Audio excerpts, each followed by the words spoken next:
War. War never changes. Some kind of war junkie? Gentlemen, you can't fight in here. This is the war room.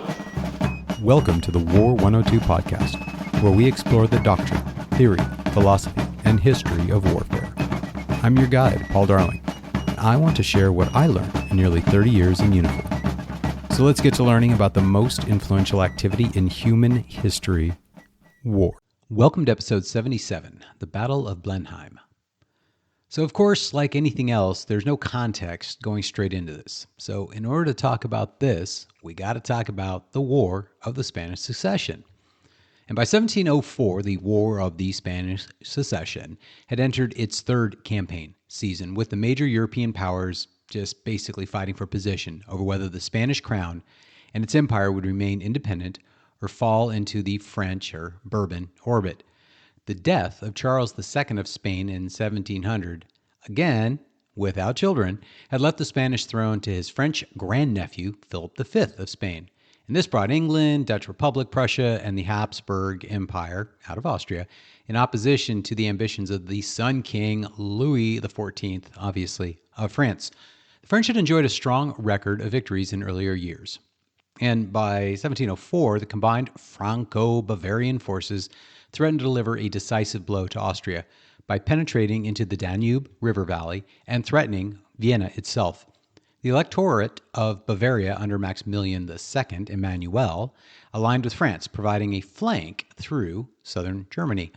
The Allied commanders, notably John Churchill, 1st Duke of Marlborough, and Prince Eugene of Savoy, the Habsburg imperial lead, recognized that a defeat in southern Germany might collapse this grand alliance.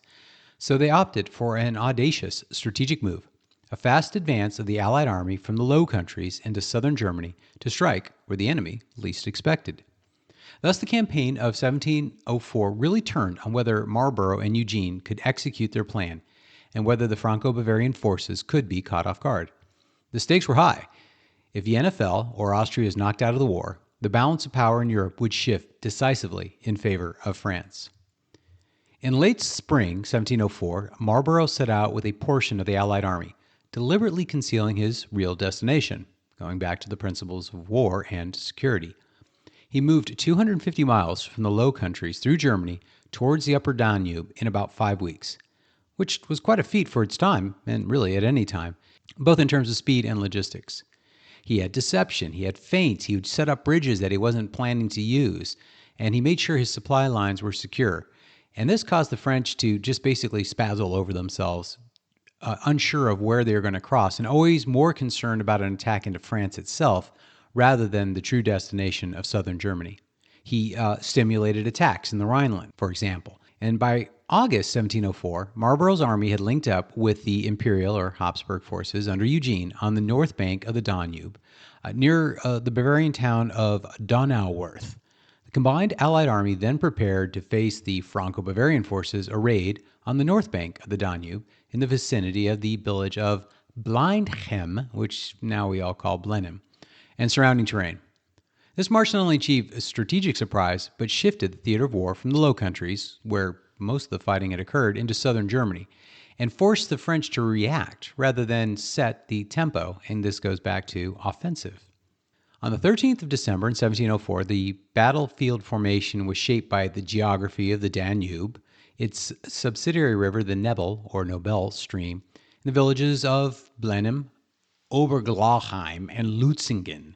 The Franco-Bavarian army, commanded overall by Camille de Talade on the right and Ferdinand de Malcin, plus Maximilian on the left, held a line about 4 miles wide. The right wing rested on the Danube at Blenheim. Their left wing was on a higher wooded ground near Lutzingen, and the center, obviously, lay between, with the small Nebel stream in front of the line as a natural defensive obstacle.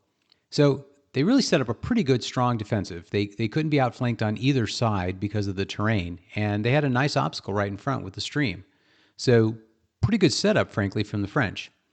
The Allied army had about 55,000 men, and the enemy had about 60,000 men. So Marlborough took command of the Anglo-Dutch, with a little bit of German contingent, and Eugene commanded the Austrian, Prussian, Danish portion. The plan was straightforward. Eugene would engage and fix the enemy's left wing, and Marlborough would press the attack on the center and right wing, especially the village of Blenheim, and if possible, try to get a breakthrough across the Nebel River. The battle opened with the Allied right attacking near Lutzingen and engaging Marcin's troops and the Bavarians. Although the terrain was difficult, woods, stream crossings, marshy ground, the Allied assault achieved its objective of getting the enemy in place. If you think about it, the whole point of being on the defensive is not to move, but they also couldn't reinforce. So once Eugene's forces were deployed and Eugene in position, Marlborough attacked the French right, which was the main effort. Though this part of the line did not immediately break through, it also fixed the right wing and the left wing, and they were unable to reinforce each other. So the left wing couldn't use Eugene's forces on the right to effect a breakthrough, and the right wing was fixed by Eugene, and they couldn't reinforce against Marlborough's attacks. So simultaneously, Marlborough directed attacks towards Blenheim village itself and the enemy right wing forward positions. The village was strongly fortified with, like I said, hedges and fences and gardens, and the French troops had a strong defensive position. The assault on the village was costly and initially unsuccessful. However, the effect of the attack certainly tied down the French reserves from Tallard's center and right wing, and he forced the commander to shift his troops even more defensively. Because of these attacks and diversions, the French's center coherence began to erode. And this is one of the disadvantages. Both armies were filled with men from different nationalities, different languages, and so the esprit de corps that would normally strengthen the lines in the defensive was somewhat missing. So Marlborough prepared the main thrust against the French center. Allied infantry crossed the Nebel Stream and deployed in what for the time was a novel formation. They had two lines of infantry between two lines of cavalry. So they had the mobility and shock of the cavalry, but the defensive capabilities of the infantry moving forward. We'd call this combined arms now, but it's kind of a new thing.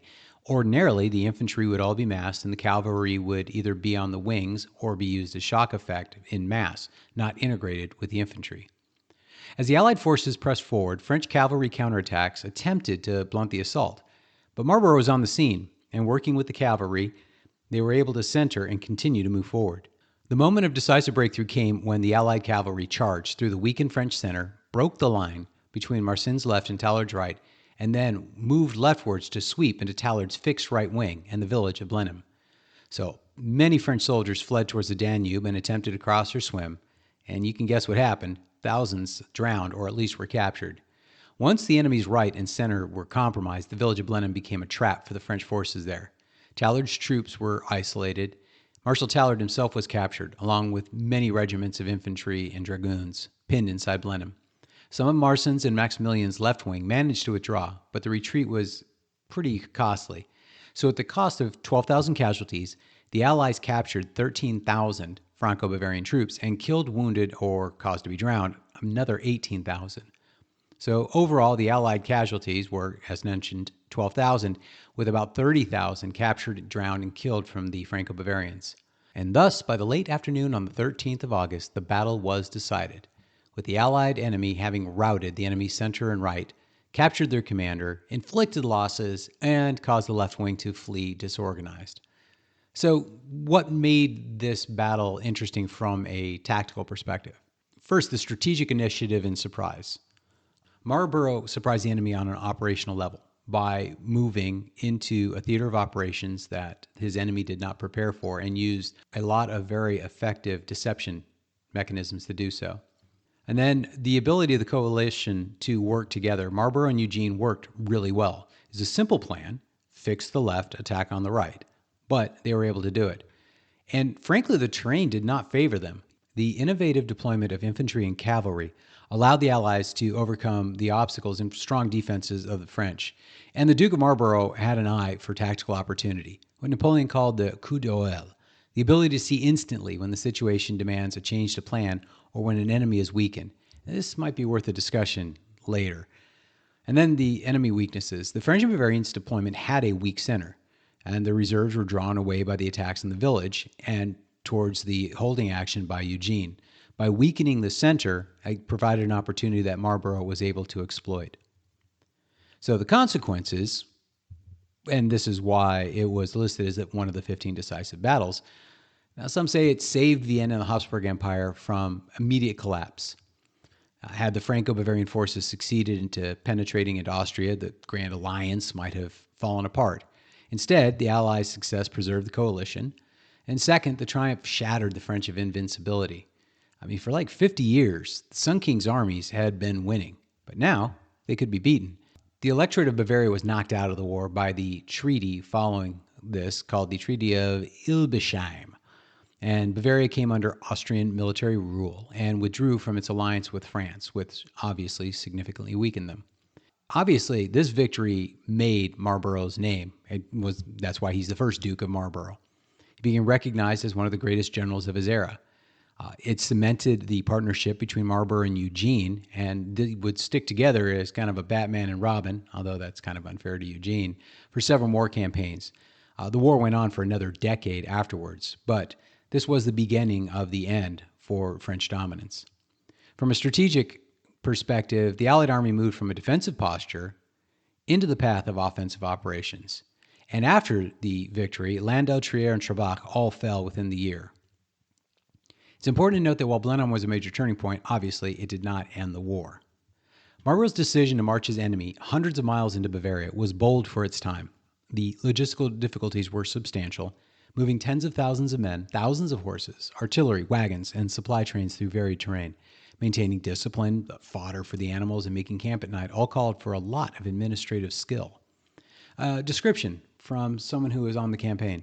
As we marched through the country, commissars were appointed to furnish us with all manners of necessaries for man and horse. The soldiers had nothing to do but pitch their tents, boil kettles, and lie down to rest.